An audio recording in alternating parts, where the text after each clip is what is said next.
In this frantic side-scrolling shoot-'em-up, you play as an assassin whose boss is a sentient floating banana. And of course, the banana wants you to kill everyone. Unfortunately, there is a slight learning curve before you can start dodging bullets like the Matrix.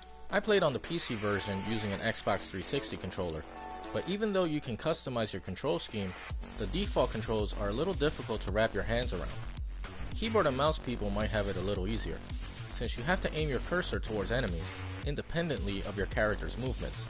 On a controller, you'll have to remind yourself to re-aim the cursor forward unless you want to walk backwards throughout the entire level.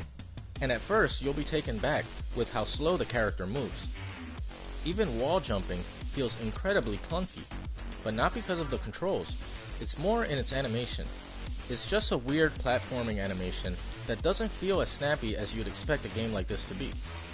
It's not the most intuitive control scheme at first, and although other games have done this type of control scheme better, you'll eventually get used to it.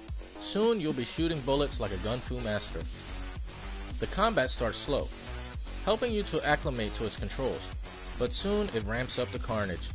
While you may see the game as a typical shooter, it's really more of a puzzle game, figuring out how to maneuver around bullets, how to shoot guys around obstacles, and how ultimately to get through doors in time before it closes.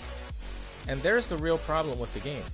While the first half of the game has you shooting up bad guys as fast and as stylish as possible, which you are graded for after each level, the later half is more focused on platforming puzzles instead of shooting. They aren't bad puzzles, but if you were expecting the entire game to be balls to the wall action, you may be disappointed. It feels like it loses steam after a little while, but I didn't mind. I had a blast with this game.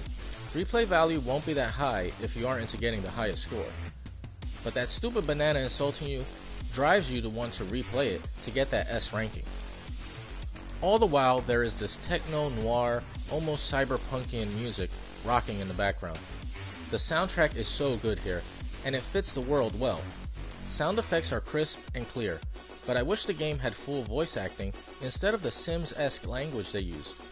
My friend Pedro is a short game with a mean learning curve, especially if you want to achieve those high scores. But it's definitely worth the price if you're into these type of side-scrolling shooter/puzzle games.